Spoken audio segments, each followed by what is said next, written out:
Тан-таран-тан-тан-тан. Пошло. Пошло. Здравствуйте, друзья. Прошу прощения за опоздание. Чековал. Что значит чековал? Это я пошел готовился к стриму по чек-листу, и у меня был некий большой трабл, а все казалось просто. То есть у меня сегодня было 3 консультации за день, и, соответственно, мой жесткий диск SSD-шник, он не выдержал такого, и, соответственно, надо было куда-то перезалить, чтобы сохранить эту консультацию, то есть этот урок для вас в записи, чтобы это было интересно и понятно. Здрасте, здрасте, здрасте. Всем спасибо за вопросы, всем спасибо, что ожидали. Бью челом поклон, что прождали меня там 15 минут, 14 минут лишних, но я думаю, что я сегодня вполне отработаю это, причем это пятничный наш стрим. Завтра суббота. Напоминаю, что завтра в нашем стриме ответы на вопросы. За лучший вопрос завтра от посетителя нашей школы видеоблогера, от подписчика нашей школы видеоблогера мы сделаем оформление канала, то есть мы сделаем шапку канала вкусную и пару обложек для видео, и вы сможете сравнить, как ваш канал преобразился, как он переоделся. Поэтому завтра ждем вас на стриме ответа на вопросы. А сегодня у нас замечательный стрим, это заголовки. Как правильно писать и как делать их кликабельными.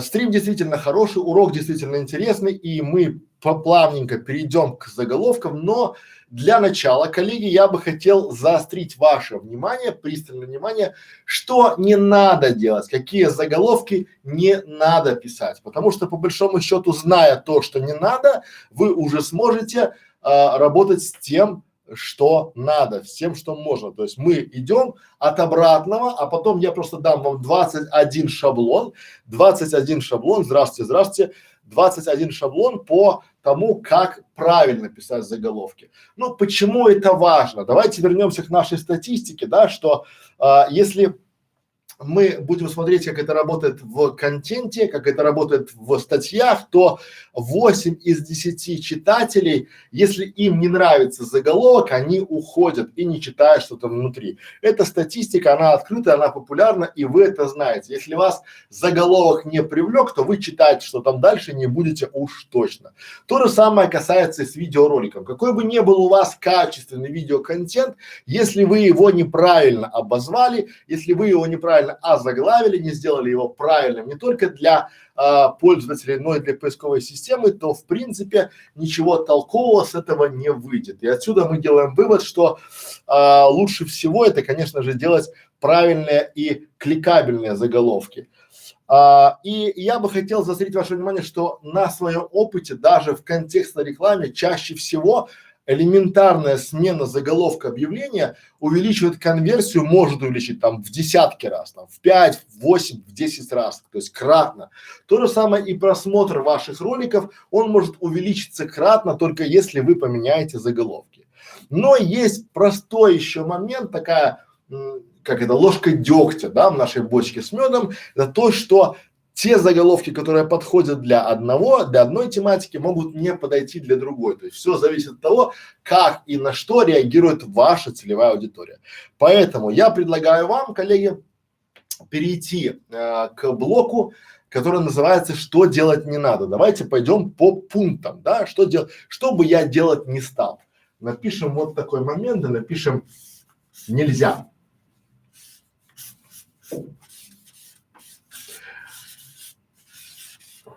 Это архиважно.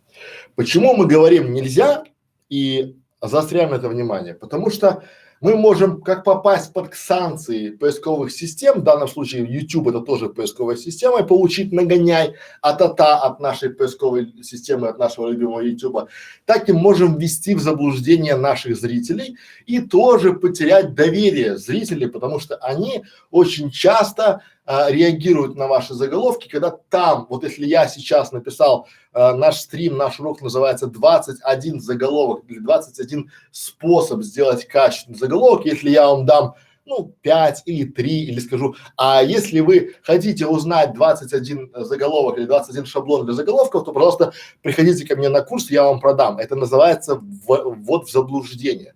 И поэтому, коллеги, самое главное, на мой взгляд, это нельзя, да, вводить в заблуждение. Можно называть как угодно, обманывать, хитрить, подмена понятий, но вот если вы вводите в заблуждение что ваших зрителей, что поисковые алгоритмы, то будьте уверены, вот это прилетит причем сразу.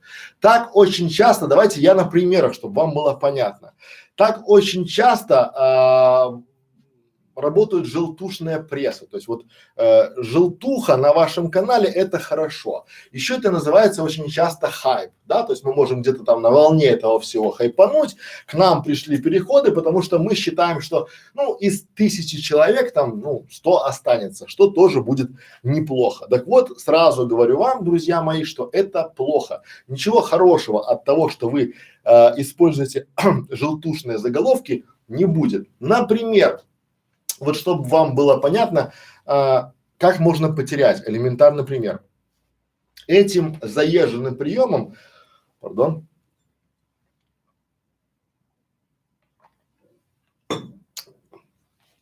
этим заезженным приемом пользуются многие тренеры, коучи, да, они пишут такую фразу замыленную, да, это видео будет доступно только там 30 дней, потом мы удалим. То есть оно настолько популярно, что будет, смотри, там 30 дней, после этого мы удалим. Ни разу не видел, чтобы кто-то удалял. Или пишут заголовок там типа, смотри, пока не удалили, там, YouTube банит эти ролики. Ну, вы сами представляете, чтобы кто-то брал и банил свой канал, да? То есть это вам просто такие призывы делают в этом формате, да? Это один принцип. То есть, в принципе, здесь вы вводите в заблуждение свою аудиторию, потому что главное, чтобы не лгать своей аудитории. То есть такие желтушные заголовки, они очень часто работают плохо и в минус на вас. Вам теряется ваше доверие. Например, вы говорите, если применить это к кулинарному каналу, узнай, как можно сделать сытный обед за 100 рублей. Конечно, крутой заголовок, очень крутой заголовок. А потом в ролике мы говорим о том, что за 100 белорусских рублей, а 100 белорусских рублей примерно, да, это равняется 3000 российских рублей.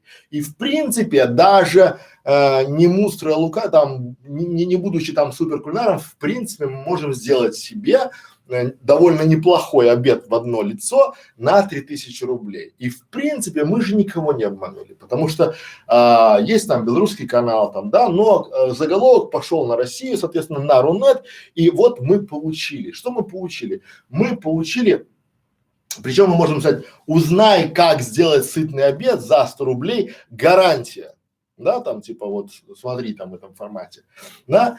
Или еще, то есть вот таких примеров вы открываете. Лучше всего, самые лучшие желтые заголовки это где, коллеги?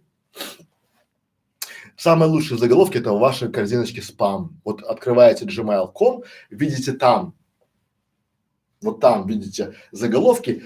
Спамеры это пик желтухи. Они превзошли вообще всех. Да, они вот этими заголовками, главное, чтобы вы кликнули. Там такие мозги работают, меня все время удивляют, да, то есть люди переходят там, да, там срочно получите свое наследство, там вот в таком формате, да, либо мы получили ваши контактные данные, пришлите номер счета для перевода денег там. Ну вот это как бы оно работает, люди туда переходят и люди туда нажимают. Но это в принципе просто для перехода, а дальше вам уже там неизвестно что. То же самое в ваших роликах. Я сам часто вижу ролики, которые вводят в заблуждение. Как это работает, коллеги? Это работает очень и очень просто. То есть вы в заголовке обещаете то, чего нет, либо оно там не полное. Ну, например, там, да, этим сейчас меньше, потому что люди, цена привлечения своего зрителя, она становится выше с каждым днем, то есть аудитории, она остается, каналов больше. Так вот, я вам крайне не рекомендую, вообще не рекомендую использовать грубую желтуху, то есть вводить в заблуждение. Причем вы должны понимать, вот я просто расскажу, извините за мой французский, за мои слова там вы должны, но это важно. Есть такое понятие в продвижении сайтов и продвижении роликов, есть такое понятие, оно называется отказ. И сейчас система Google и Яндекс, оно умеет считать. И вот если раньше просто люди набирали просмотры, набирали клики, то вам эти отказы не нужны. И вот почему. Смотрите, вы сделали желтушный заголовок, к вам пришли люди, но спустя вот ваш тайминг вашего ролика, он, допустим, идет 300 секунд. Ваш ролик идет там 5 минут, 300 секунд. Вы делаете заголовок, где говорите, узнай, как сделать там, допустим, криптоферму за 50 тысяч рублей. Люди нажимают, они приходят к вам на ролик и тут понимают, то есть они в процентном там, допустим, за 10 секунд понимают, что их в принципе немножко развели. Да, что там не идет речи о криптоферме, там идет какой-то там типа купи у нас за 50 тысяч рублей курс, и мы тебе скажем, как эту криптоферму сделать. То есть я отошел узнать, как сделать за 50 тысяч рублей криптоферму, там, да, криптовалюту делать, либо там узнай, как вот как заработать там на удаленке с гарантией там 50 тысяч рублей в неделю. Да, и опять люди смотрят там 5-10 секунд, да, и уходят. Система, она понимает, что здесь у вас называется процент отказа растет кратно. И система понимает, что вы вводите в заблуждение, и что она делает? Она не показывает ваши ролики уже практически в рекомендованных, в похожих, вам приходится покупать рекламу. А что делает рекламная система? Она понимает, что если вы в объявлении пишете, как заработать, а в ролике у вас нет ничего, ну, конкретного, и тоже отказ происходит, да, может быть даже и есть, но вы неправильно занесли, люди сразу не поняли, о чем вас ролик, то когда у вас процент отказа высокий, то никакие примочки вашим роликам не помогут, потому что этот процент отказа, он влияет на весь канал. И вы можете сделать 10 роликов крутых, 2 ролика сделать с высоким процентом отказов, но у вас будет средняя температура по больнице. То есть у вас будет вот эти ролики, они сбьют вам весь кайф, все ваше продвижение. Поэтому все эти желтушные заголовки – это все от лукавого. И старайтесь их не использовать вообще. То есть не вводите в заблуждение. Да? Это понятно. Что еще нельзя? Нельзя, соответственно, я бы не рекомендовал, ну то есть не то, что нельзя, я бы не рекомендовал писать вот такими буквами там, допустим, там поиск, да, там времени, там на работу. Этим тоже грешат очень многие видеоблогеры, да, надо понимать, что это в принципе красиво. Здесь есть там разные там большая буковка, маленькая, да, английские там слова, там какие-то там такое вроде бы модная вся эта штука, но это все не рекомендуется, потому что в принципе там нет запрета, но я бы вот не стал бы этого делать. Это нельзя вводить в заблуждение, а нежелательно писать вот такими вот штуками. Причем нельзя, опять же, нельзя писать в заголовок какие-то слова купи, узнай, перейди. Нельзя ставить ссылки в заголовке, потому что это вот прямо там. Я бы не рекомендовал ставить какие-то брендовые свои запросы, да, почему? Потому что, ну, это все понижает, может быть, я не знаю, я не претендую на истину в первой инстанции, я не знаю, но это вот чисто из опыта.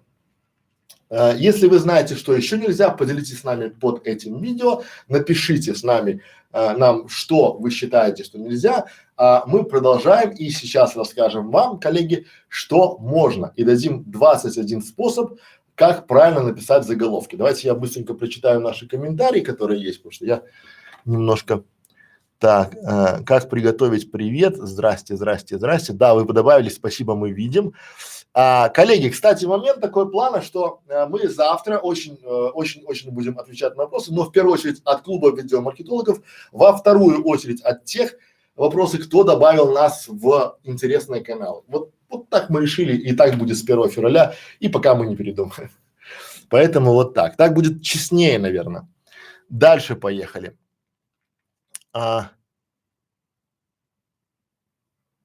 Не видно, что пишете, отсвечивает вперед, может, выдвинете доску. Ну, я особо не пишу. Так. Так нормально? Сейчас мы попробуем настроить.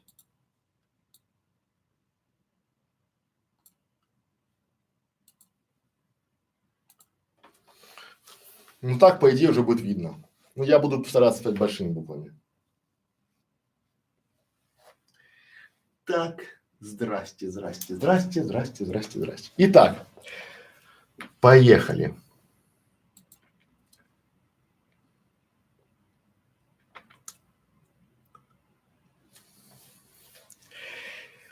Я сейчас, коллеги, я сейчас дам 21, ну может 20-21 шаблон написания заголовков, неважно, для ваших статей, либо для ваших роликов, давайте говорить про ролики.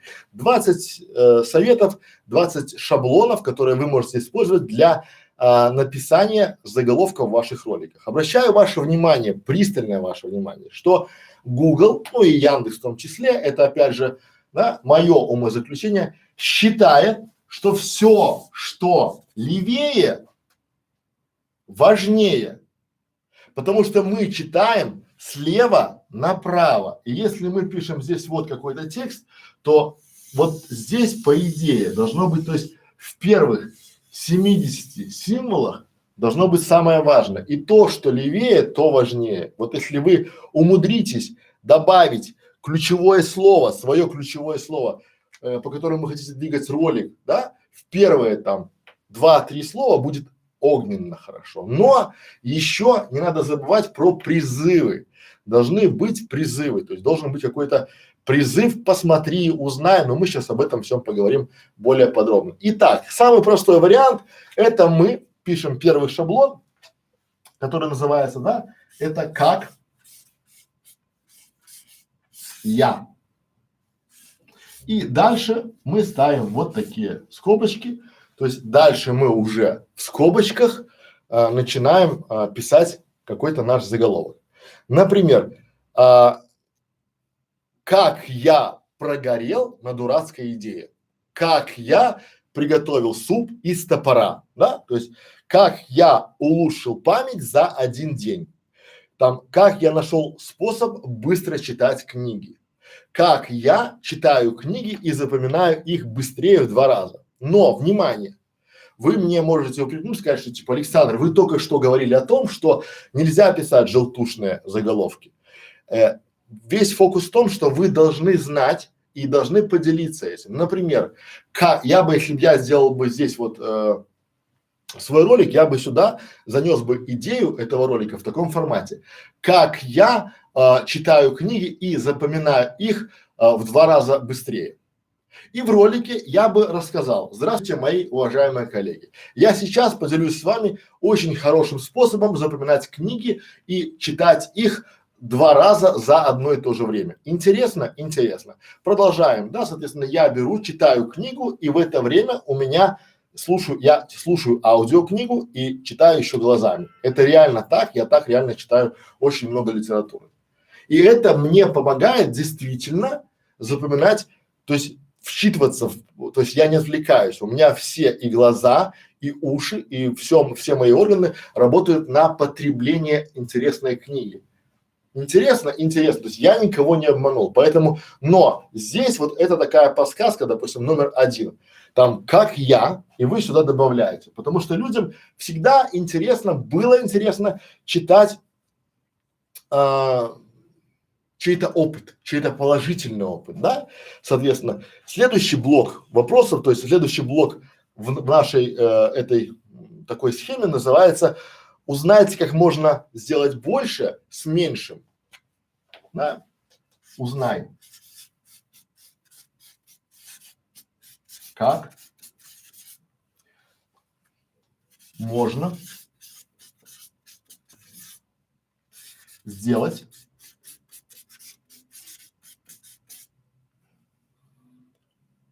больше. Потом скобка. Сюда мы ставим вашу тематику, да? С меньшим.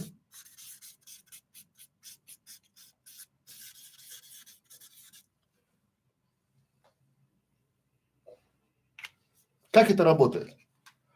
Узнай, как можно сделать больше подписчиков с меньшими затратами. Понимаете, да? Узнай, как можно сделать больше блюд с меньшим количеством продуктов. Тоже работает хорошо. То есть вы должны, смотрите, здесь призыв идет, да? Узнай как, да? То есть вы уже, но там ваша тематика тоже очень хорошо работает. Смотрите, я эти заголовки, эти схемы не изобретал, я просто их собираю.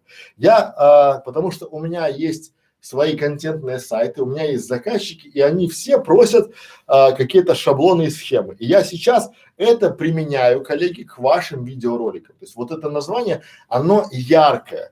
Когда у вас будет некий шаблон, у вас должен быть внизу под этим роликом уже мы приготовили для вас карту со всеми этими шаблонами и с примерами. Вы можете карту скачать, а примеры почитать. Я их пишу лишь для того, чтобы для некоторых это было больше, наверное, запоминания. Под роликом эта карта есть, эти примеры есть, поэтому можете открывать. И если есть какие-то вопросы, то можете задавать по ним. Более того, вы можете по этим шаблонам, сразу же по этим шаблонам делать свои заголовки, примерять к себе, потому что это лучшее домашнее задание. То есть пока вы это не сделаете сами, можете не смотреть вот ничего там, да, вы должны это все сделать. Это очень важный момент. Следующий момент. Заголовок список. Что это значит, да? То есть мы пишем, давайте другим, чтобы у нас там было разделение, да? Это заголовок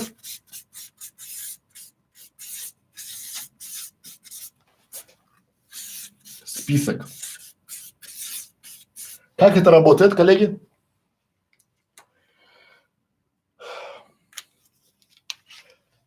Это работает так. 7 вещей, которые вы должны знать о приготовлении борща. Да? Или, например, 10 способов победить конкурента в нише кулинарных каналов. Звучит, звучит. Либо 10 способов победить конкурентов интернет-магазинов сантехники. Тоже звучит, да? То есть вы должны давать какой-то заголовок, список, да? Или потом 5 причин, мешающих вам спать, да? Или там 7 причин, почему вы плохо высыпаетесь. То есть по сути вы уже даете своему человеку, своему зрителю понять, что его ожидает в ролике перечисление, список этих самых причин, список этих самых способов, там, да, 10 способов там признаться в любви, да, 7 способов попросить прощения у любимой. Вот эти заголовок список тоже работает очень хорошо, и вот возьмите, пожалуйста, его себе на вооружение, потому что это такой очень сильный посыл. То есть вы, если попадаете в боль, зная свою целевую аудиторию, вы знаете ее боли. А если вы знаете ее боли, то в принципе, но избегайте желтушных заголовков. Не надо писать, допустим, там 15 способов набрать 100 тысяч подписчиков. Это, ложь. Вот это люди будут открывать и будут ждать, что там вы дадите какую-то волшебную таблетку, скажете, вот там есть там сборище, люди ходят и думают, на кого бы нам подписаться, куда бы нам пойти там, да, в этом формате. Поэтому, коллеги, заголовки в списке работают вот так. Вот. Дальше идем там, да, чтобы было, что вы там пишете, спасибо, сегодня обсуждаем. Да, тема интересная, без вопросов. Тематика очень интересная. Так. Дальше идем. Еще один блок, который мы назовем, да, это как. Опять, смотрите, мы идем на вопросы как. И опять даем там, да, как. Потом что-то значимое. Правильно? Который. И опять, допустим, существенное преимущество. Внизу есть карта, посмотрите, там это все есть. Давайте на примере. Как выбрать компанию, которая сэкономит вам средства и сделает видеоролик. Да? То есть как выбрать компанию, которая сэкономит вам средства и сделает качественный видеоролик. Как выбрать менеджера YouTube канала, который поможет вам развивать канал. как выбрать продукты для вкусного обеда. И не, ну, там вот должно быть, то есть как что-то, да, то есть вы делаете что-то значимое, да, и то есть человек, который посмотрит ролик, он получит что-то существенное, причем это должно быть существенно для вашей целевой аудитории. Вот очень важный момент там, да, потому что внимание, эти вот советы, они не для всех. Надо просто к ним, вот 21 совет почему. Их вообще может быть 50. У меня их, допустим, уже на автомате много. Я автоматом пишу там заголовки для клиентов, там, да, вот в этом формате. Но опять же, это просто я даю сейчас структуру, то есть некий формат того, чего вы получаете, то есть что можно применять. Например, там, да, как прийти на стрим и получить консультацию бесплатно у эксперта. Тоже хорошо там, да, потому что вот у меня сегодня было 2 консультации, одна 6 тысяч рублей, вторая 10 тысяч рублей. А я вам рассказываю примерно то же самое, что и другим там, вот в паблик там, да, в этом формате. И это как что-то, как получить консультацию, да, что-то, консультацию, да, существенное преимущество. У эксперта, как получить бесплатную консультацию у эксперта, который стоит там 10 тысяч рублей в час. Тоже хорошо, то есть вы делитесь своим опытом и тоже получается нормально, чтобы вам было понятно. Или, допустим, как выбрать ипотеку, которая сэкономит ежемесячный платеж наполовину. Как выбрать ипотеку, то есть, да, мы берем что-то значимое для человека, потому что, ну, люди берут ипотеку не каждый день и, может быть, раз в жизни, да, то есть как выбрать ипотеку, а дальше существенное преимущество. Что это значит? То есть как выбрать ипотеку, которая сэкономит нам ежемесячный платеж на 30%. Почему нет? Интересно. Но важно, что вы действительно в этом ролике это рассказали. Если у вас там этого нет, это желтизна. Понятно. Так, следующее получается. Заголовки, которые начинают, то есть вы можете опять же, следующий блок, это заголовки, которые начинаются на, допустим, да, мы пишем там синий, ну, давайте другой возьмем, чтобы нам было проще. Там, почему? Правильно? Потом, вот почему. Или что? Когда? Ну или как? То есть любые вопросы в заголовке, то есть ну, люди же, давайте так исходить из базиса. Наш зритель приходит в YouTube, на YouTube, кому как угодно, да, чтобы получить ответ на свой вопрос. И вы, если знаете хорошо свою целевую аудиторию, что должны делать? Вы должны предугадать его вопрос, чтобы он, это для меня как раз то, что я искал. Прикиньте, у него есть вопрос, а вы ему раз и на этот вопрос видос. И вот именно про него, и именно в его боль. Например, там, да, почему некоторые детские каналы успешнее других? Ба-бам! Вот если я запишу такой видеоролик, то я с большей уверенностью вам скажу там, да, что после сегодняшнего, вчерашнего ночного нашего аудита детского канала, то есть очень многие владельцы детских каналов нажмут на этот ролик. Или там, допустим, вот почему у него так много подписчиков, да, и вот почему у Дудя так много подписчиков. Тоже нормально. Но вы должны тематику раскрыть, да, или, допустим, что помогает каналу о автомобилистах зарабатывать, да? Когда мы получим существенный доход с монетизации своего канала. Смотри, узнай сегодня. Тоже. Вот вопросы всегда, то есть заголовки, которые начинаются с вопроса, работают тоже здорово. Да, вот попробуйте сейчас, вот просто сейчас возьмите и переделайте некоторые свои заголовки и посмотрите, что названия ваших видеороликов будут звучать ярче, и тогда, ну, кликабельность вырастает.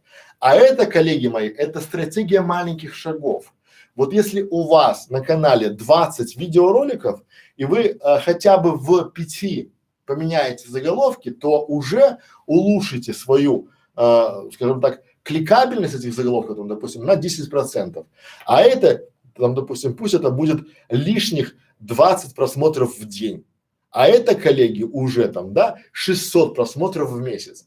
А это уже, если разобраться, то там, ну, по нарастающей их идти, то это уже там 1000 просмотров в год. Просто из-за замены заголовка. Потому что мы уже пришли к выводу, это аксиома, не теорема, что смена заголовка может повлиять на кликабельность вашего ролика в несколько раз. Не на 2%, не на 3%, а в несколько раз. И мы очень часто замечаем, что если бывают ролики интересные, но с очень туслыми заголовками, почему? Ну, я думаю, что всем нам, когда-то приходили видеоролики, нам с нами друзья делились, говорили, посмотри. И мы понимали, что если бы мы увидели его в паблике где-то, мы бы никогда не нажали, потому что там внутри такое крутое интервью, такой крутой контент, а заголовок никакой. Да, ну, скучный какой-нибудь там, да, или понятно только определенной целевой аудитории. Понятно здесь. Дальше. Так. Так. Так, я так понимаю, читается нормально, да?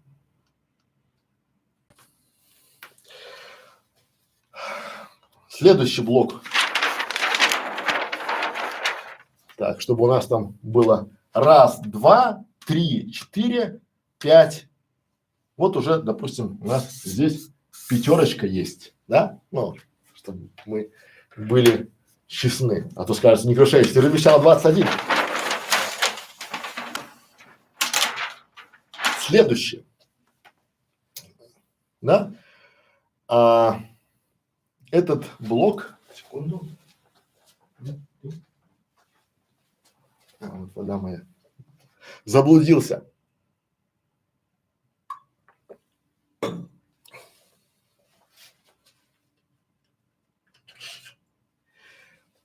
Следующий блок называется «Кто еще хочет?». Кто еще хочет? Ну, или как вариант, кому еще надо? Кому еще нужно? И продолжаем. Да? Например, кто еще хочет разбогатеть? Кликабельный заголовок. Очень. Если вы там финансовые аналитики, вы просто говорите, но важно, вот я подчеркиваю, коллеги, очень важно, чтобы можно было прийти к пониманию, что это должно быть правдой. Кто еще хочет разбогатеть?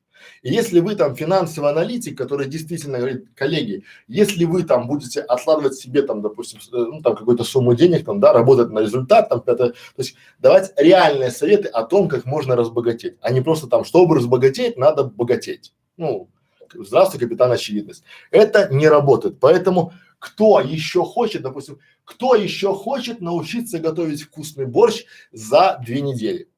Очень хорошая тема там, да? Или кто еще хочет похудеть за полгода? Обратите внимание, не за 20 дней, потому что, ну вот, в принципе, если исходить, вот я недавно смотрел такой кликабельный ролик, очень кликабельный, да, там, кто еще хочет похудеть за полгода, потому что я тоже хочу там, да, и там доказывают, что если вы будете ежедневно, да, не доедать там, да, не добирать 300 калорий, то в принципе за полгода вы там вполне себе и сбросите.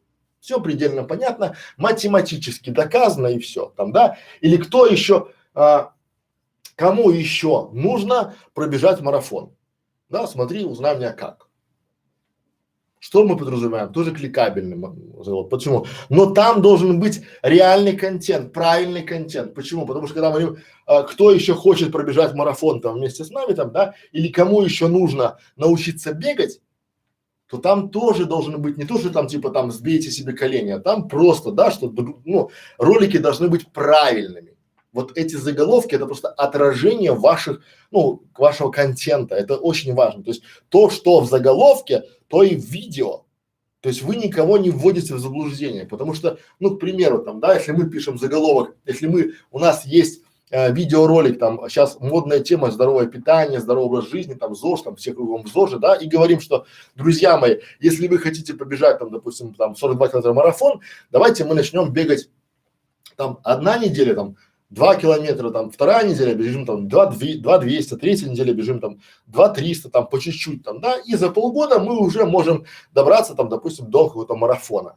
Вот так. Но, да, и опять же там, или, к примеру, там, кому еще нужна бесплатная тема, бесплатная премиум тема на WordPress? Тоже хороший заголовок. Но почему? Важно, чтобы вы там ничего не предлагали ворованного, либо там скачанного, потому что YouTube сразу это дело очень быстро карает, да? Но если, допустим, какой-нибудь автор раздает бесплатное, ну, за репост, за лайк дает крутую тему на WordPress, такое тоже бывает, да, премиум тему, то если вы сделаете такой полезный ролик, то будет хорошо. Не вводите в заблуждение. Вот ни в коем случае. Потому что если, это я уже про правила YouTube, если вы сюда, там, кому еще нужна тема, бесплатная премиум тема на WordPress, а потом поставите ссылочку на какой-нибудь SMS-сервис, до свидания, канал. Вот это новые правила YouTube, они очень жесткие, поэтому, ну, это я за. То есть делайте правильный, интересный контент, и будет вам счастье и удача. Понятно, да?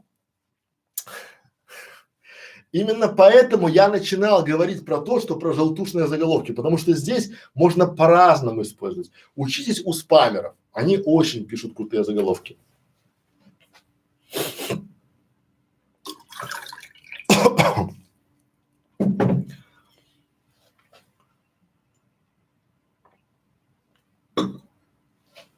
Дальше поехали. Следующий блок вопросов. Секрет. Ну, особого секрета нет, потому что секрет чего-либо, то есть мы берем скобочки и пишем сюда чего-либо. У нас на генном уровне еще с детства, хочешь, я расскажу тебе секрет? Конечно, хочу, да? И вот секрет чего-либо, допустим, секрет успешного канала на YouTube, хорошо работает. Или, допустим, секрет похудения от Аллы Пугачевой, тоже очень хорошо работает, да? И секрет о том, вот, мой секрет, как я вернула мужа, да? Или секрет, как отбить там мужа у семьи, там, да? Вот такие, или там 5 секретов. То есть, а если мы сюда замиксуем секреты, чтобы было понятно, да, там замиксуем, у нас же здесь вот есть, помните?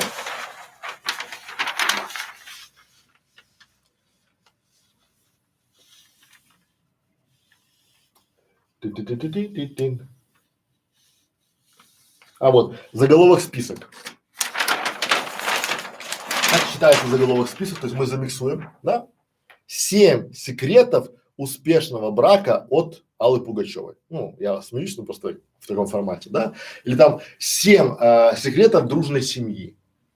Да, вот в таком, то есть это работает. Вот люди очень заходят на секреты, но это должны быть секреты, а не капитан очевидности.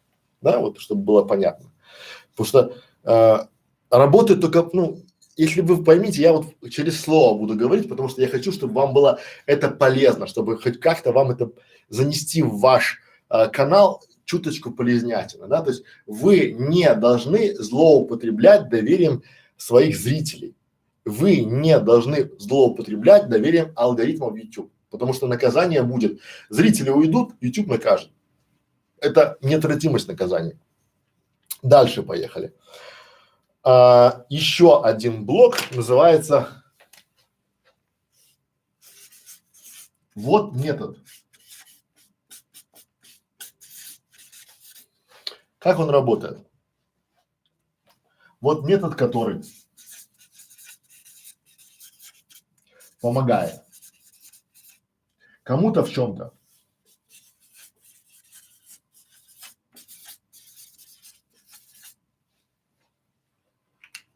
Например, вот метод, который помогает многим домохозяйкам не полнеть. Или вот простой способ, который помогает фрилансерам не полнеть. Ну вот, чтобы было понятно, да? Или вот, как мы сейчас пишем, да, допустим, вот способ или вот метод, который помогает многим видеоблогерам писать привлекательные заголовки. Здесь должны быть привлекательные заголовки, коллеги, понимаете, чтобы они были хотя бы интересные, потому что у многих из вас, ну, скажем, они такие, оставляют желать лучшего. И особенно, когда у вас продающие каналы, особенно когда каналы для бизнеса, там вообще такой трешак. Используйте эти приемы, и будет хорошо. Дальше.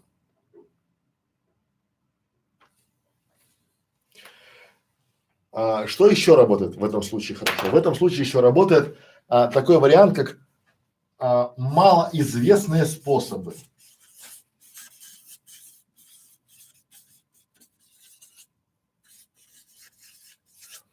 Это пример, да, вот чтобы вам было понятно. Малоизвестные способы получения подписчиков на свой канал. Или малоизвестные способы получения ссылок на свою статью. Либо малоизвестные способы в быстром похудении. Либо малоизвестные способы о том, как перестать бояться камеры. Вот это тоже хорошо работает. То есть вот люди всегда хотят быть впереди кого-то и узнать какой-то секрет. Это вот рядом, да, секрет и малоизвестные способы. Они такие вот прям рядом. И вот используя такие моменты, вы сможете, коллеги, делать привлекательные заголовки. Но опять же вас призываю там, да, что заголовок не должен быть желтушным и не должен вводить в заблуждение. Он не должен обманывать. Ну, заблуждение это, по сути, то есть он не должен обманывать. Вы не должны врать ни поиску, да, ни, потому что прилетит. Обязательно прилетит, это без вопросов. Следующий там, да, момент это избавиться от раз и навсегда. Как это звучит?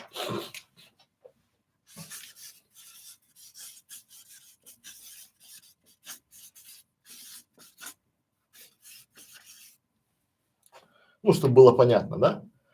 Мы берем избавиться от, сюда пишем проблему раз и навсегда.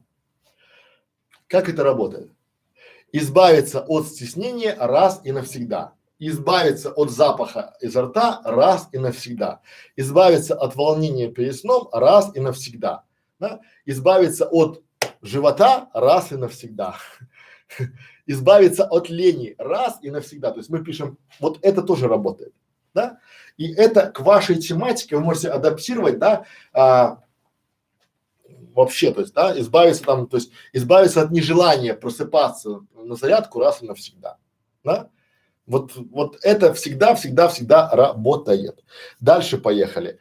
Следующий момент это вот быстрый способ решить проблему.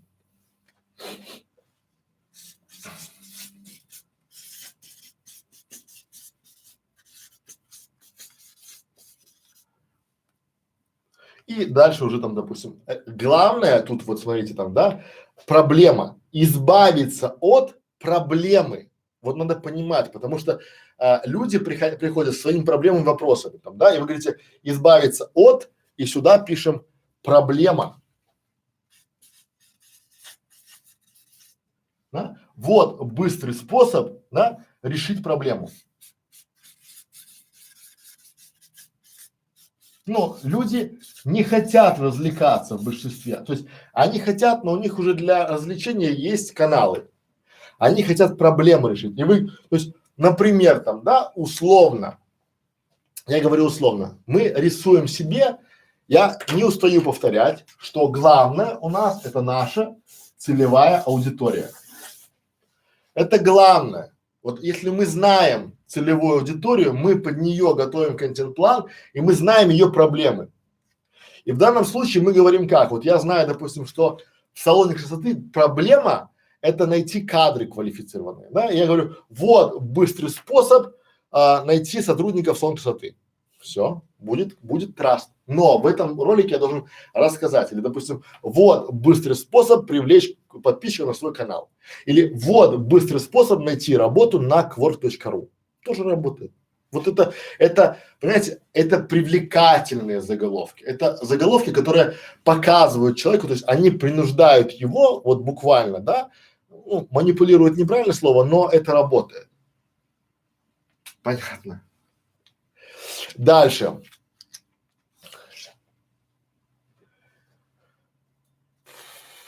Да. Вот быстрый способ победить холод. Сейчас же у нас холодно на улице, да? В квартире тоже холодно, наверное, да? Или вот быстрый способ увлажнить воздух в квартире.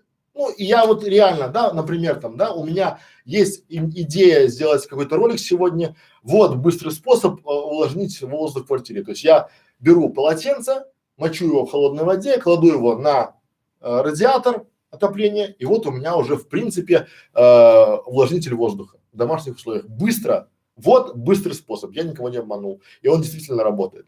Понятно. И проблема. Сухой воздух. Проблема. Я ее решил. Вот быстрый способ. Вот так работает. Привлекательный заголовок. Так работает, да? Дальше поехали. Или вот быстрый способ научить ребенка ходить. Или вот быстрый способ сделать вкусный салат. И мы там говорим, или вот быстрый способ сделать яйцо пашот. А реально быстрый способ сделать яйцо пашот, да? Мы берем кастрюлю, в кастрюле воды, чуть-чуть соли, уксуса, взболтали, яичко опустили, вот он пашот. Все. И вот он салат там, не знаю, вкусный салат с яйцом пашот. Но прикиньте, как у вас многих написано заголовок, яйцо пашот. А я не знаю, что такое яйцо пашот. Да? А быстрый способ приготовить там вкусный салат с яйцом пашот уже в принципе может быть кликабельная штука. Дальше поехали. Сделайте что-то как премьер, ну там либо знаменитость, да? Ну то есть как это работает? Давайте напишем.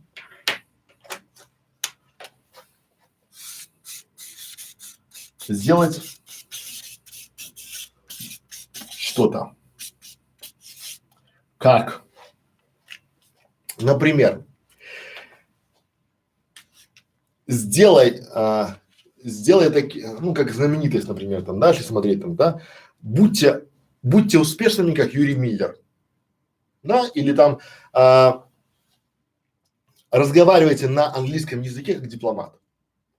Смотрите, наши ролики, наши заголовки очень часто они хорошо нажимаются, если решают проблему, да, или научитесь разговаривать, то есть сделайте что-то, научитесь разговаривать на английском, как это сделал кто-то там, да, какая-то там какой-то знаменитость, которую вы знаете, там, да, вот, или станьте такими же успешными, как, допустим, там, не знаю, ну, у Трива там, какой-нибудь там, понятно, да, как это работает, я уже не буду знаменитости приводить, а то мне скажут, что в рекламе.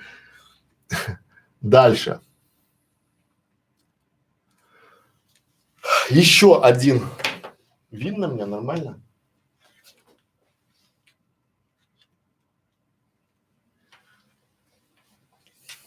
Дальше. Да. Дальше. Поехали. У нас следующий вопрос – это что должен знать что должен каждый, это важный момент, что должен, и тут слово каждый. Почему каждый, друзья? Да? Что каждый должен знать о чем-то, или там что каждый должен знать что каждый должен знать о продвижении видеороликов. Звучит? Звучит. Что каждый должен знать о SEO продвижении на YouTube? Что каждый должен знать о тегах на YouTube? Что каждый должен знать, если делает кулинарный канал? Очень хорошо заходит. Или что каждый должен знать о составлении привлекательных заголовков? Вот у нас сейчас можно назвать наш стрим, да, что каждый должен знать о составлении привлекательных заголовков. Тоже будет хорошо, потому что мы здесь, но смотрите, я никого не обманываю, не ввожу в заблуждение, я реально даю контент, что каждый должен знать о составлении привлекательных заголовков. Почему? Потому что я знаю, что не все советы подойдут вам, но среди 21 совета, среди 20 шаблонов вы сможете найти что-то для себя вот точно, если просто включите немножко фантазии, возьмете ручку и напишите там пам-пам. Вот я все время советую вам, коллеги, да, у меня всегда под руками есть некая тетрадка и ручка. Я сижу себе там решу там, да, вот какие-то моменты, это хорошо работает, потому что когда я пишу, я запоминаю и еще у меня ручка пишет. Поэтому и вы сейчас пишите по этим советам какие-то свои, может, идеи. Сейчас ваш мозг работает очень хорошо, потому что он сейчас в режиме творца, да, а я вам просто подсказываю, то есть я как оглавление, я вам просто даю эти советы и немножко разжевываю, как их применять. Итак, что каждый должен знать о чем-то, да? В данном случае, если у нас кулинария, что каждый должен знать о приготовлении борща, что каждый должен знать о белорусских драниках, что каждый должен знать о воспитании ребенка, что каждый должен знать о теще. Да? Вот это такие моменты, они валят очень хорошо. Вот. Дальше поехали. Немного желтушный, да, заголовок, но работает, если его правильно применить, то работает хорошо. Например, если не сейчас, то позже вы возненавидите себя. Да, назовем его просто, чтобы у нас там было, ну, писать.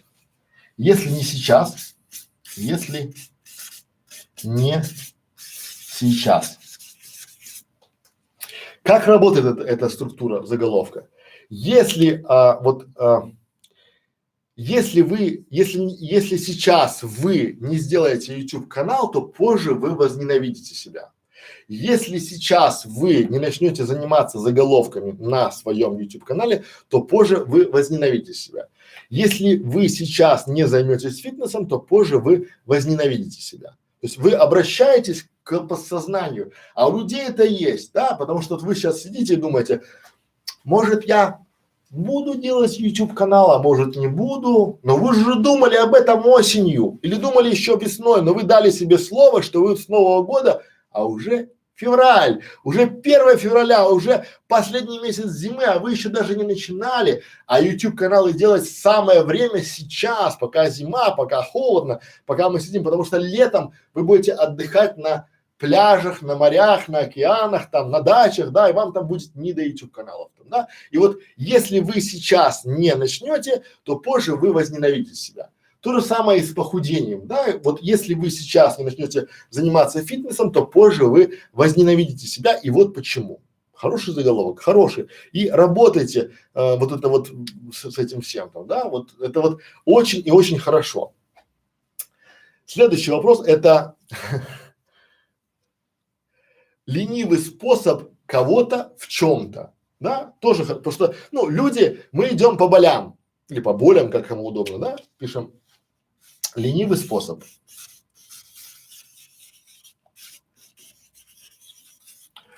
Пардон за мой почерк, но, друзья, повторяю, что под этим роликом уже эти все заголовки с примерами, с разбитыми текстами, с картой большой, удобной для вас, для вашего удобства. Причем никаких там не надо e-mail адресов посылать, телефонов, просто берите и пользуйтесь. Бесплатно навсегда и всегда будет бесплатно, коллеги. Поэтому вот так вот. Ленивый способ. Как ленивый способ работает? Ленивый способ видеоблогеров писать заголовки. Ну, и там в видеоблогере возьмите 5 конкурентов и скомпилируйте свой заголовок, там, да, вставив свой ключ. Или, допустим, ленивый способ папаши в приготовлении еды малышу. Тоже очень хорошо работает и очень хорошо заходит. Дальше.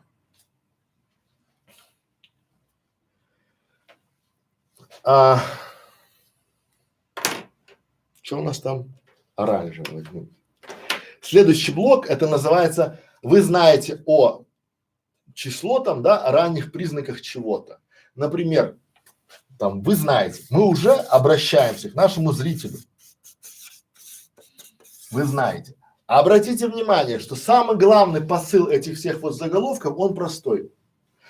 Достучаться до зрителя и превратить его, нашего любимого зрителя, у нас же был стрим, из спящего в активного, да, то есть мы должны попасть ему в боль. Представляете, он сидит, да, себе ни о чем не подозревает, включил себе ютубчик, смотрит свой, кушает супчик, и тут вы ему ставите там, у вас, допустим, мамский канал, и вы ему ставите ролик, вы знаете о 10 опасных признаках игромании. Мамочка кликнет на это. Но у вас должны быть действительно ссылка на какой-то авторитетный источник, какого-нибудь профессора, который сделал работу там на 22 листа А4, а вы это все взяли в один ролик запаковали, да? Или вы знаете о 7 признаках успешного видеоблогинга. Ну, то есть вот просто к вам обращаются, то есть, ну, просто давайте повторим. 7 признаков успешного блогинга, да, и там уже контент-план, хорошая подача, ежедневные ролики, там, да, оформление, оптимизация, продвижение, там, вот это все. Сказали, и получается все. Дальше. Следующий блок, переходим на следующий, да, это смотрите, как вы можете. Смотрите, как легко Ну, там, вы можете. Как это работает? И сразу, чтобы был результат. Смотрите, как легко вы можете научиться зарабатывать $100 в день. При условии, что вы действительно там рассказываете, как можно зарабатывать $100 в день. Ну, как это, то есть, вот чтобы не было желтухи, напишите, если вы готовы рассказать, как можно зарабатывать $10 в день, напишите 10, но это будет кликабельно и будет правильно. Либо смотрите, как легко вы можете повысить график, используя социальные сети. Да? То есть, смотрите, как легко вы можете привлечь подписчиков, используя социальные сети. Смотрите, как легко вы можете вернуть мужа домой после работы. Ну, чтобы он, то есть, скажите, я там приготовил вам борщ, да, там суп, котлеты. Я просто сегодня еще не ужинал, поэтому у меня вся тема о борще. Вот, поэтому такая вот песня. Дальше. Итак, здесь у нас что? 1, 2, 3, 4, 5, 6, 7, 8, 9, 10, 11, 12, 13. 13, коллеги, и там 5. Молодцы, мы уже в режиме экспресса 18 способов, 18 шаблонов прошли. Осталось 2-3. Давайте мы пройдем и перейдем к вашим уже ошибкам. Ну, ошибкам, да, либо вашим вопросам.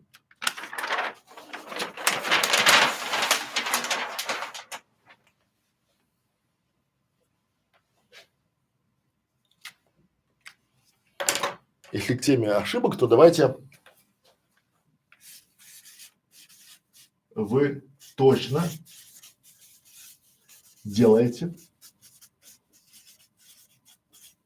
эти ошибки в чем-то. Как это звучит? Вы делаете эти ошибки в русском языке.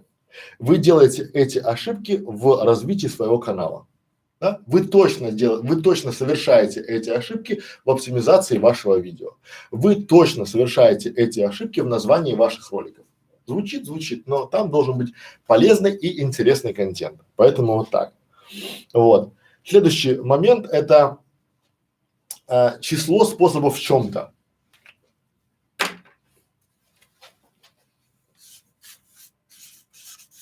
Допустим, число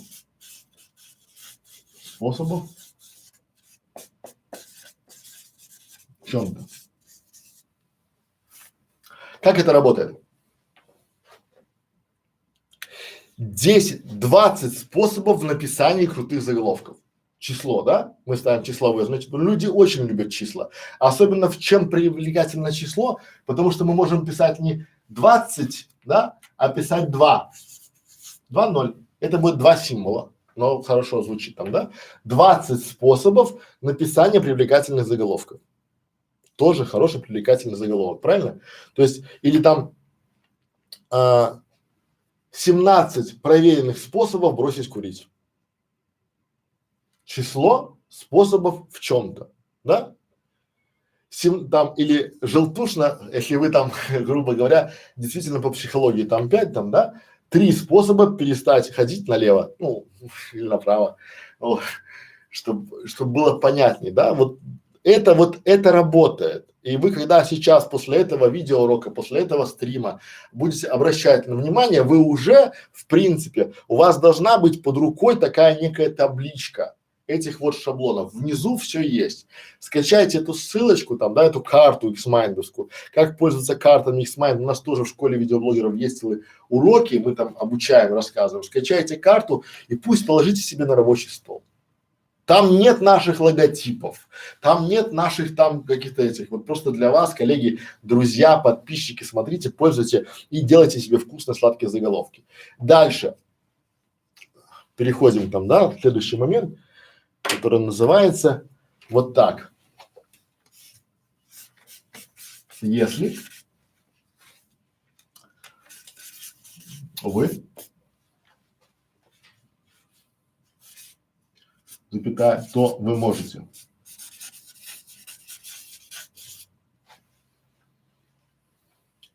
Если вы блогер, то вы сможете заработать на своем хобби. То есть, если вы видеоблогер, вы сможете заработать на чем? На своем хобби. да, или, допустим, если вы не курящий, то вы сможете получить у нас скидку 46%.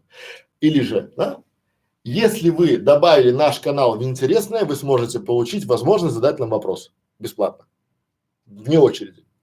Понятно, да? Вот если вы то есть если вы что-то сделали, либо вы кто-то, то вы можете. Если вы мамочка в декрете, то вы можете заниматься фрилансом. Так это, ну, я просто стараюсь вам на ваших примерах там, да. Если вы любите готовить, вы можете сделать кулинарный канал. И это такой заголовок, он как бы, ну, он рассчитан на вашу ЦА, на вашу целевую аудиторию. Ну и напоследок давайте мы уже, вот у нас уже 21 есть, давайте мы сделаем 22, не знаю, или 20, ну утрированно, 20 заголовков, 20 схем я уже дал, давайте мы сделаем крайний, да, это заголовок с прямым заявлением. Мы напишем сюда, это прямое заявление.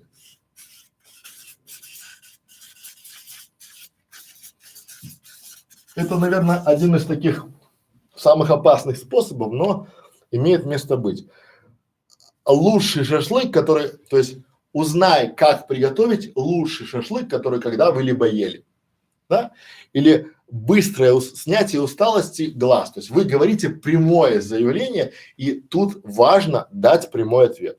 Например, как увеличить конверсию в там, вот я могу сейчас назвать этот стрим «Узнай, как увеличить конверсию своего видеоролика на 10% с гарантией». Я никого не обману, потому что я вот точно знаю, как маркетолог, что если все всегда можно улучшить. И если вы сделаете свои заголовки еще более качественными, вот этих способов я вам показал 20-ку, ну там 21, 22, неважно. Их много. У каждого они свои, просто вы их используете. Многие копирайтеры и райтеры за это берут огромные деньги, потому что если вы попросите кого-то сделать себе заголовки на ролики, то в принципе там те же люди возьмут такую же структуру и просто будут по ней идти, и они будут правы. И вы реально увидите конверсию. Мы сейчас с нашей командой приготовили вам 20 способов улучшить ваши заголовки. 20 способов, которые сделают ваши заголовки еще более вкуснее и приятнее для ваших зрителей. Я еще раз призываю вас, коллеги, не паразитировать на своих зрителях и не пытаться обмануть алгоритмы YouTube. Делайте интересные, яркие, привлекательные заголовки и обязательно получите свой долгожданный эффект в виде подписчиков.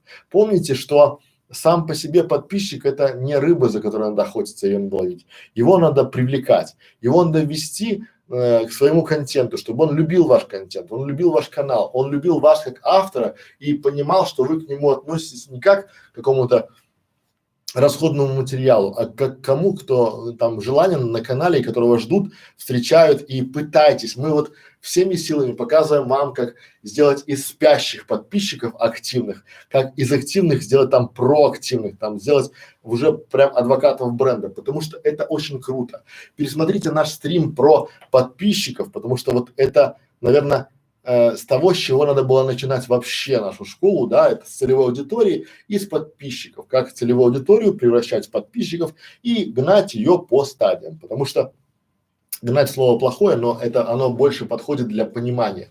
Мы переходим с одного состояния там, да, из активных в лучших, потом уже получаемся адвокатами бренда там, и вот это все идет только на то, чтобы ваши каналы развивались. Помните, что сейчас YouTube это не что иное, как марафон. И вы должны ставить себе глобальную большую цель. Допустим, я хочу, да, чтобы у меня на канале было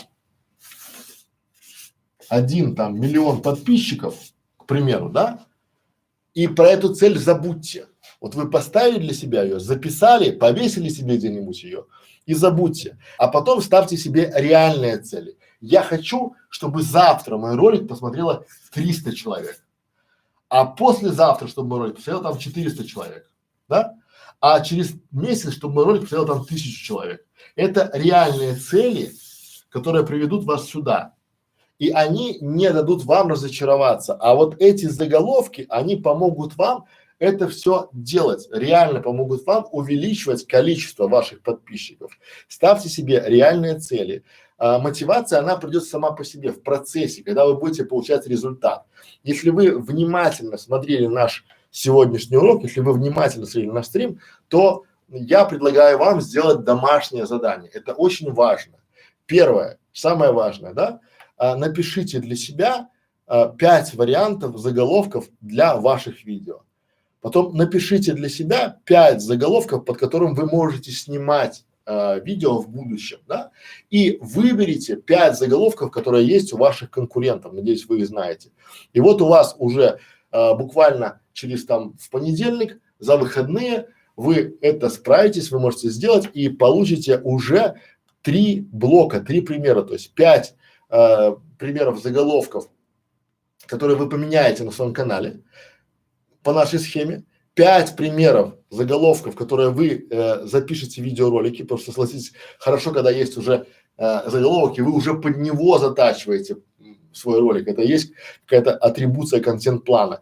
И 5 вкусных, ярких заголовков ваших конкурентов. И обратите внимание, что каждому заголовку вы поставьте циферку от 1 до 20, то есть к какому блоку он подходит. И тем самым вы выучите и поймете этот материал. Спасибо за внимание, до свидания. Все, урок первый, который он закончен, то есть я его закончил за час, да, вот, ну вот.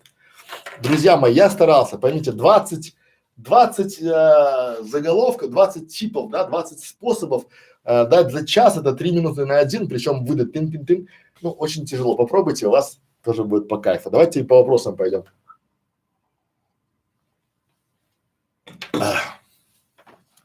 Пара-пара-пам. Так, поехали.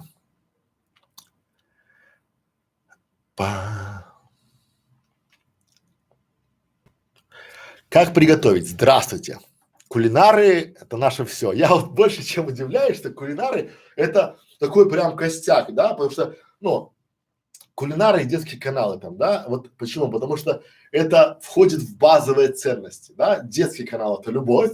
Друзья мои, сразу хочу сказать, я консультирую детский канал, но я не продюсирую. Я сегодня консультировал детский канал, очень крутой канал, посмотрите аудит детского канала. Мы сделали образцовый, реально образцовый аудит хорошего канала, хорошей семьи, там 3 детей, там замечательная семья, там, да, но честно, я боюсь ложануть. То есть есть тематики, где я как танк, у меня команда сильная, там 5-е, 10-е, там, да, я не боюсь, там, да, я там порву всех. А в детских каналах я боюсь. И поэтому я туда не лезу. Вот я помогаю, я даю вам в паблик, даю советы, даю там какие-то рекомендации, я даю там, но вот поймите, что вот так это работает.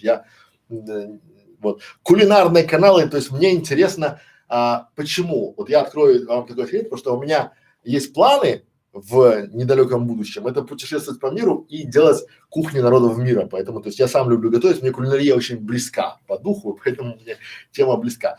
Поэтому давайте кулинарные каналы. Спасибо, что затронули эту тему. Скажите, пожалуйста, почему все советуют не делать длинные заголовки, ведь YouTube дает 100 символов, я всегда использую по максимуму, это ошибка, спасибо. Смотрите, скажу вам честно. Я сейчас перефразирую вопрос. Почему YouTube постоянно, то есть почему YouTube дает 100 символов на заголовок, и многие советуют не делать там длинные заголовки, да, делать короткие заголовки. Ответ прост. Делайте то, как вам нравится. Вот если есть там 100 символов на заголовок, то размещайте. Если вы посмотрите в нашей школе видеоблогеров, то у нас многие заголовки, они вообще в 100 символов, потому что мы пытаемся уместить в наши 100 символов УТП, то есть вкусный заголовок и ключевые слова.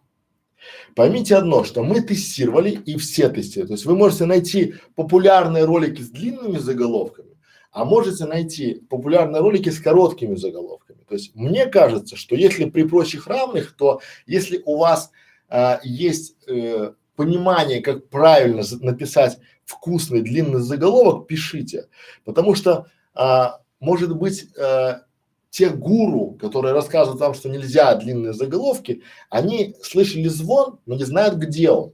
Очень часто многие видеоблогеры, начинающие видеоблогеры, они начинают трэшить.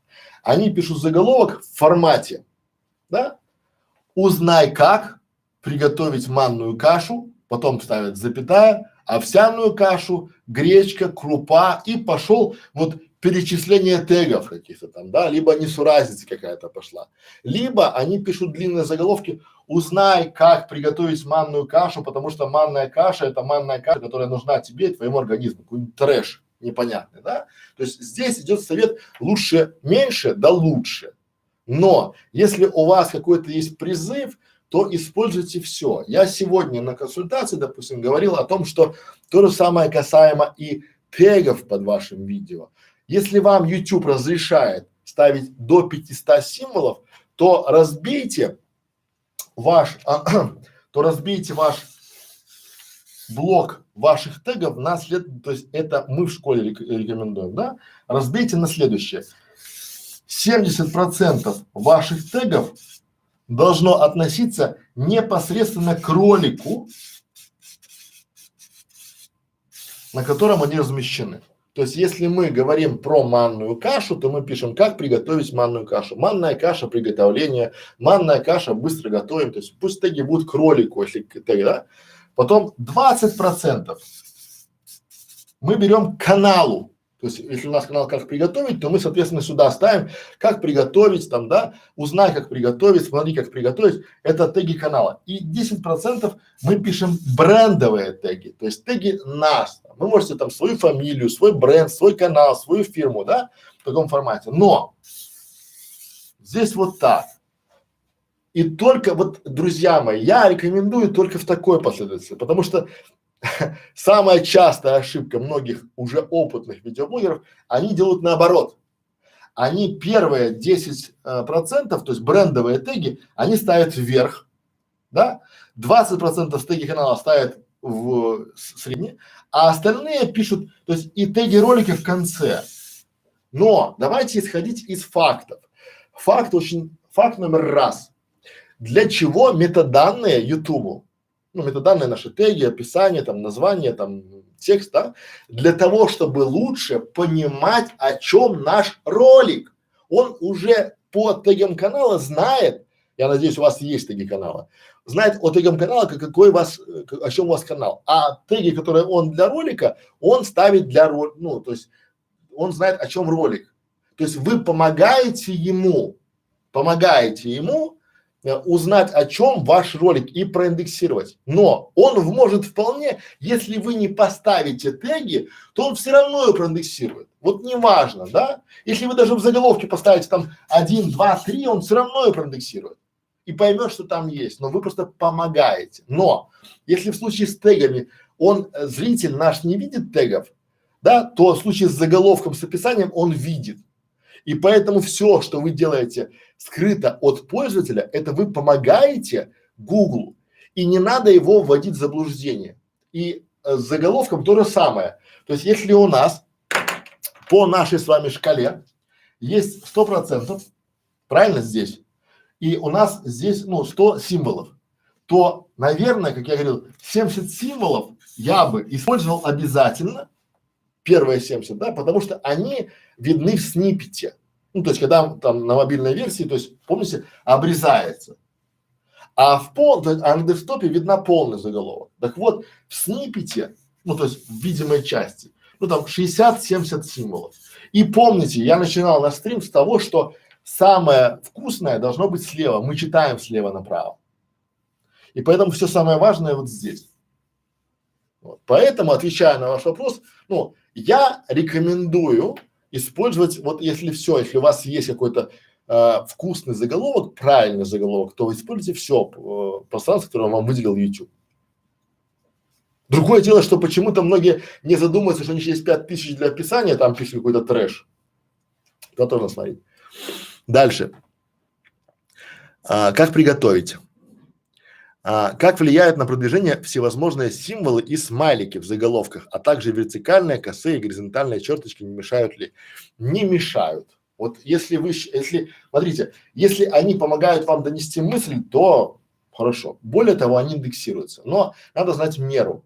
Мы пробовали и так, но просто уже от аудитории. То есть, если мы решили для себя, что у нас целевая аудитория это все-таки видео для бизнеса, да, и мы помогаем, то, наверное, смайлики поскольку уместны, да. Ну, раньше они их ставили. То есть я этим не запариваюсь, да, но опять же мы тестировали, смайлики даже индексируются, вы можете найти, ввести прямо сейчас смайлик в поиске, увидите каналы, которые в заголовке имеют этот смайлик, поэтому они индексируются, поэтому, то есть, ну, по большому счету, если это помогает вашей аудитории и нравится визуально вам, то используйте.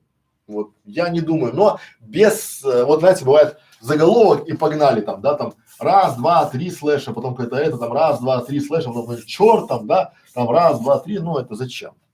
Вот заголовок должен нести свою функцию, да, он, потому что если вы не убедили заголовком нажимать, да, потому что, ну, 6 из 10 человек читают заголовок и принимают решение на основании заголовка, нажимать или не нажимать. И если у вас серьезный бизнес-канал, и вы пишете там, допустим, 12 способов не попасть на удочку мошенников в финансовой пирамиде, и там такие чертики, то понятно, что это школьник писал. Ну, это так. Пора-барабан.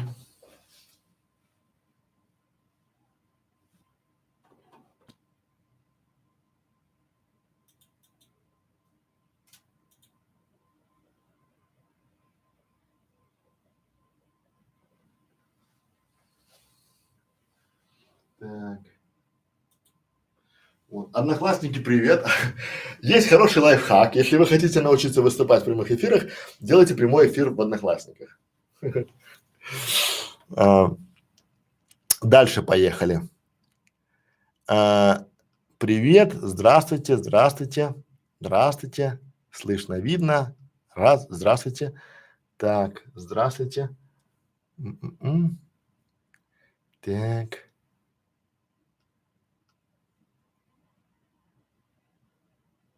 У вас описание почему-то под видео не открывается, под видео уже не раз пробовала под разным. Ну, садовые мечты, вот просто пришлите мне ролик, где не открывается описание, мы посмотрим его. Дальше. Дальше. Ну, смотрите, еще очень часто, почему не открывается описание, то есть от ошибки, да, у многих стоят в браузерах различные приблуды. И они блокируют там чего-то, там JavaScript там в этом формате, то есть вы отключите какие-то свои там плагины и все, потому что, ну, у нас мы открываем, делаем, мы работаем с каналом каждый день. Я вчера до 2 часов ночи добавлял субтитры, и там все открывается, все закрывается, все там делается. Дальше. Интересная тема, да. Дальше.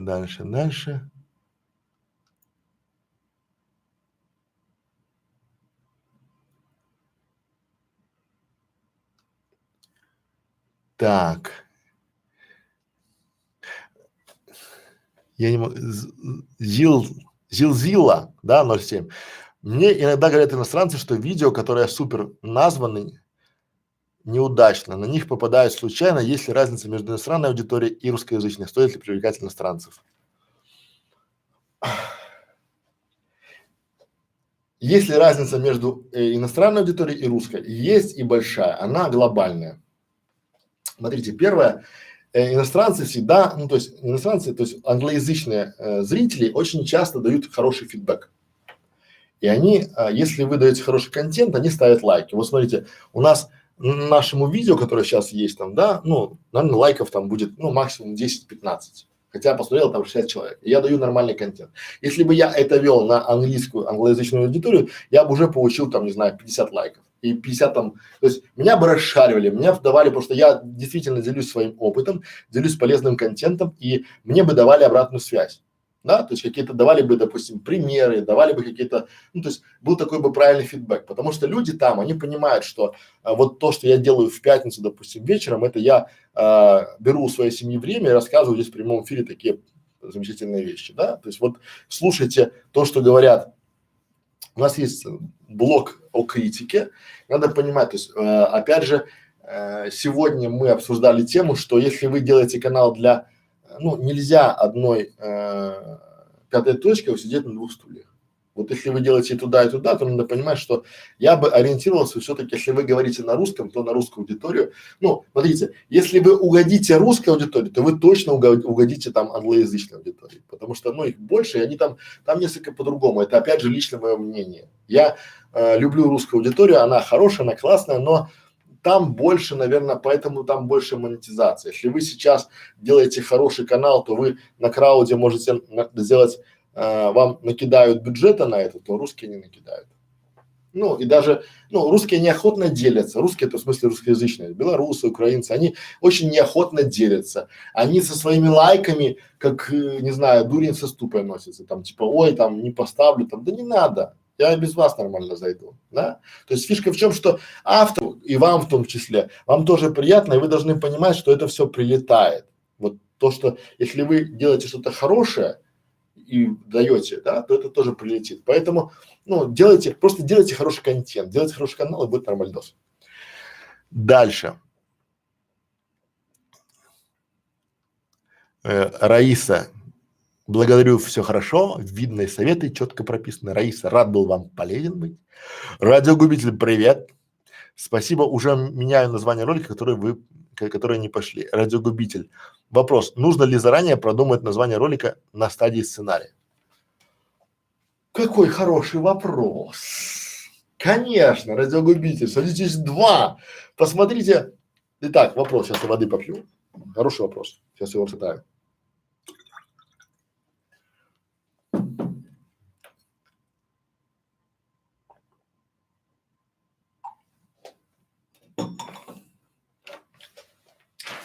Пора-пора-пам. Друзья мои, нужно ли название ролика продумать на этапе сценария, на этапе начала? Не нужно, а очень и очень нужно. То есть начните свой канал с контент-плана. Что входит в контент-план? У вас должен быть список роликов, которые вы уже выпустили и которые вы планируете.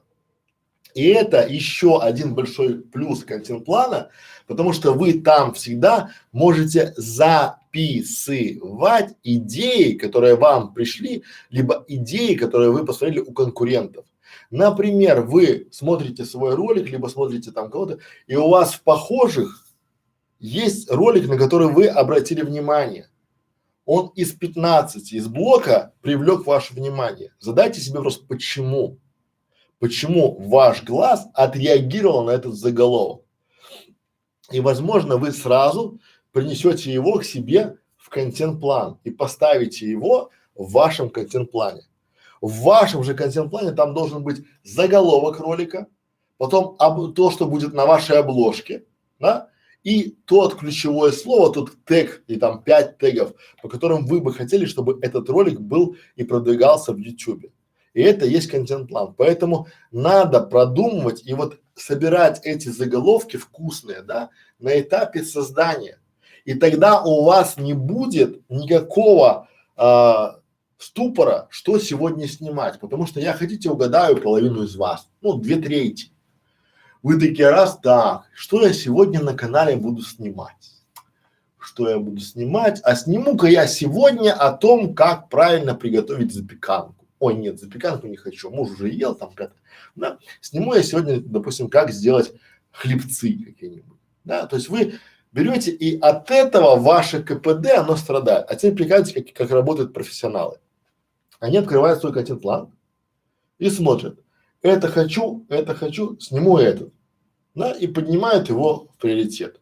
И у них уже все готово. И они занимаются, допустим, контент-планом 2 дня, 3, они постоянно живут в разрезе подготовки к съемке. Потому что сценарий, и вы можете уже идти от обратного. Вы нашли хорошую идею, и под этот, допустим, конкурент снял ролик, у него замечательный заголовок. И вы хотите сделать, ну, лучше хорошо украсть, чем плохо придумать. Это факт, это аксиома. Взяли его ролик за основу, за сценарий, да, взяли заголовок и сделали лучше. Сделали свой ролик, но лучше. Тогда будет хорошо. И поэтому сразу начинайте с контент-плана. У нас в школе есть дюжина роликов о том, как правильно, коллеги, составлять контент-план, прям пошагово. Поэтому делайте контент-план и там разместите себе два поля. Первое поле – это название вашего ролика, а второе поле – это то название, которое будет у вас на обложке. Вот. И проследите, чтобы и там, то есть и в названии, и на обложке, чтобы желательно было ключевое слово, по которому вы продвигаете. Понятно? Хорошо. Дальше. Я добавила школу в интересные каналы. Да, спасибо. Видите, я читаю ваши вопросы сразу. Если вы добавили школу в интересные каналы, вы автоматом получаете гарантию того, что на ваш вопрос ответят. Но вот дальше. Как приготовить? Кстати, забыл. Сегодня большое спасибо опять, что помогаете нашей школе жить. Вот прям приятно, прям хорошо. Сегодня вот пятница прям порадовала. Спасибо, что уже начали писать фамилию, спасибо, начали писать свои каналы. То есть благодарны вам, большое вам спасибо за ваши донаты нашей школе видеоблогеров, нашей бесплатной школе видеоблогеров. Дальше поехали. Так, как приготовить? Как применить шаблон, если не сейчас, то позже вы возненавидите себя кулинарным рецептом. Дайте, пожалуйста, парочку примеров, спасибо. Хорошо. Сейчас будем экспериментировать. Итак, давайте вот просто на пальцах, да? Боль. Как вообще, как работает шаблонизатор наш? То есть мы боль, да? То есть есть девушка, которая не умеет готовить. Вообще ничего. Да? И тут к ней приходят, допустим, гости, и ей необходимо хотя бы сделать бутерброды. Ну почему? Хотя бы там какую-то закуску, чтобы не упасть там в грязь лицом. Да? Какая у нее боль? Она не умеет готовить. Что мы в этом случае говорим? Если сейчас ты не научишься быстро готовить бутерброды, то позже ты возненавидишь себя. Можем попасть в боль, ну вот реально там, да? Либо если сейчас ты не научишься готовить там здоровую, то там, не знаю, там, например, вкусную кашу, то позже ты возненавидишь себя там, да? Либо если сегодня ты не научишься готовить что-либо еще, что мы можем там, да, омлет – элементарные вещи, потому что у людей надо попадать в боль. Потому что вот я сейчас убеждаюсь в том, что есть огромное количество девушек, которые не умеют готовить. Им для них пельмени сварить тяжело. Вот банально там, да, то есть и вы попадаете в эту боль, то есть если сейчас, и там можно уже там типа, ну можно написать там типа обложка, да, голодный муж уйдет. На обложке написали голодный муж уйдет, а в заголовке, да, если сейчас ты не доготовишься, не научишься готовить быстрый ужин, то позже ты возненавидишь себя. В боль попали, смотри ролик, да, ну то есть вот в этом, то есть попадайте в боль всегда. Вот это неприлично, но вот вот люди начинают шевелиться только тогда, когда вы попадаете в боль. Вот это русский такой менталитет там, да, вот белорусский, да, боль. Какая боль? Сколько людей становятся к шиномонтажу в очередь, когда на улице гололед. И там очередь, они там стоят и ругаются каждый год одно и то же, да? Потому что у них пока жареный петух, ничего не будет. Поэтому и вы, то есть нашли боль и к этому применили. Вот такой пример.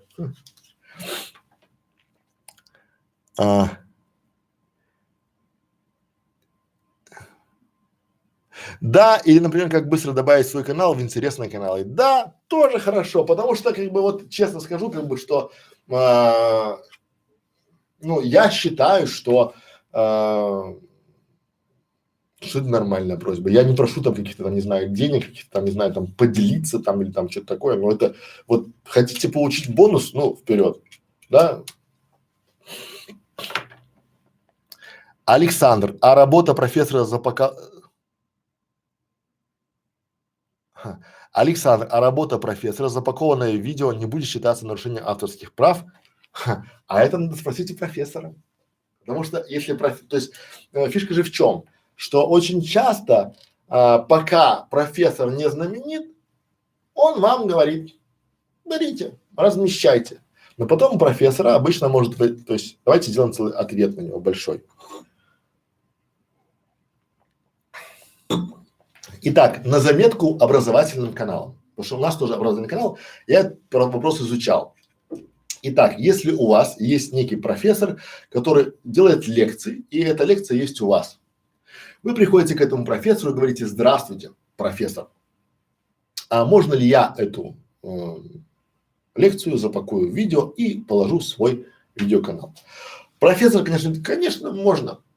И вы совершаете ошибку номер один. Вы верите на слово. Потому что, ну, у вас же нет желания написать, а вы не можете подписать. Вот. А если он подпишет, что передает вам, то в принципе у вас уже есть какая-то бумажка, какой-то подтверждающий документ о передаче прав на этот ролик.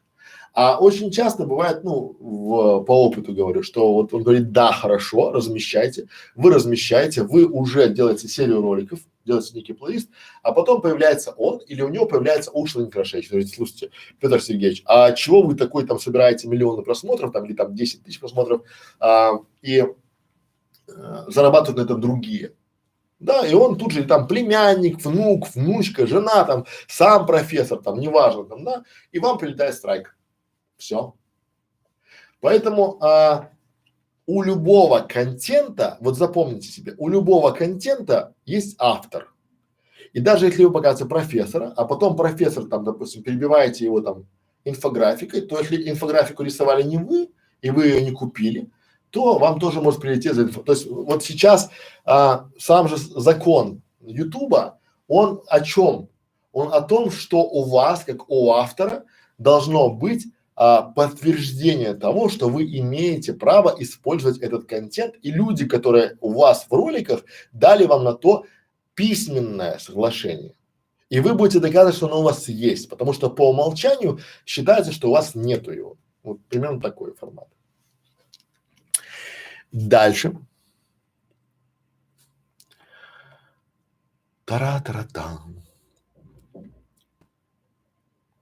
Ой, да, вот литературы, кстати, очень много, да, опять же там есть, смотрите, есть очень хороший сервис, называется Главред.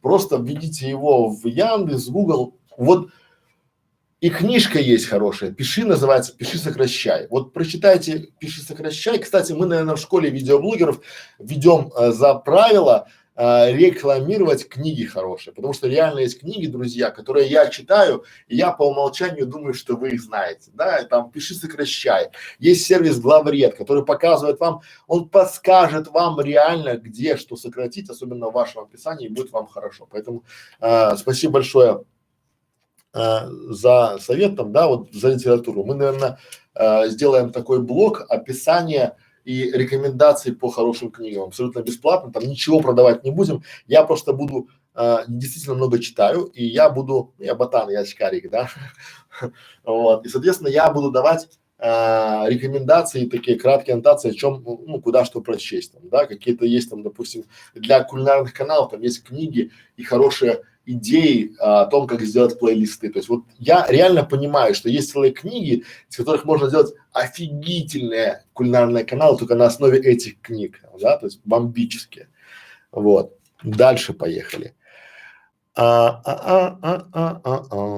да, литература это наше все. Я вот сегодня читаю, слушаю постоянно. Дальше. Какая тема будет завтра и во сколько? Друзья мои, завтра у нас по плану субботний стрим — это ответы на вопросы. Во сколько, я не знаю. То есть как вот разгребу все это, может, потому что у меня еще горло чуть-чуть побаливает, но будет точно, по идее, 99%, потому что будет, да, и вопросы на ответы. Причем за лучший вопрос мы, как всегда, сделаем нашему зрителю, нашему подписчику оформление канала. Мы уже разыгрывали, можете посмотреть отзыв по этому, да, мы уже сделали, человеку оформили канал, обложки, он рад, он написал отзыв, соответственно, друзья мои, готовьте вопросы, смотрите подписывайтесь, жмите на колокольчик нашем канале, узнавайте о подписках, потому что поймите одно, мы школа видеоблогеров, мы делаем это в свободное время. Я завтра, у меня там 1,5 консультации, я хочу даже чуть поспать и горло, чтобы немножко отдохнуло, да, потому что я как лайма вайкули. Вот. Дальше. Еда вечна. Наталья, еда не вечна, она базовая. Вот это потребность, да? Смотрите, что такое потребность. Люди в чем-то нуждаются. Если мы без игрушек можем пережить, то без воды, без еды, без любви, без секса, без там какой-то там без денег мы не можем. Это такие, это базовые, без защиты там, да, без удовольствия мы тоже не, это такое базовое, и базовое всегда востребовано. То есть вот люди, если выбирать, то это и это, там, экономия там, да, вот много сейчас, я бы рекомендовал, допустим, делать криминальные каналы больше на экономию, да, потому что сейчас экономика, то есть экономика на спаде, и люди не особо хотят, как креветки в винном соусе там делать.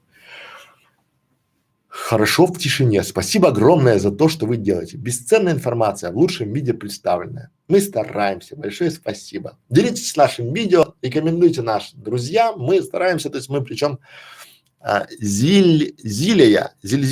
Окей, я буду знать. Дальше. Как приготовить? Спасибо большое. Рад был полезен.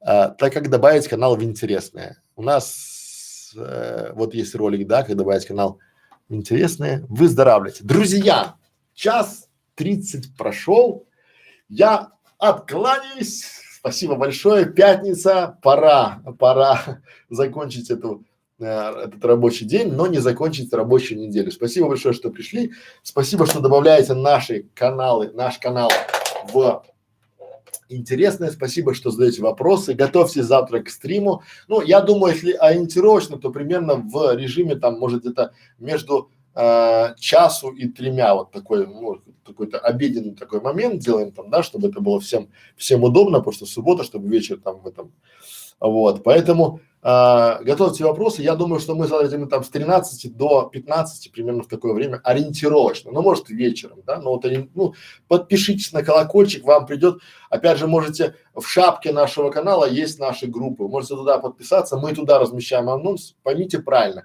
мы очень хотим сделать некий график публикации, но не хотим вас вводить в заблуждение, да, потому что, ну, у нас есть бизнес, у нас есть клиенты.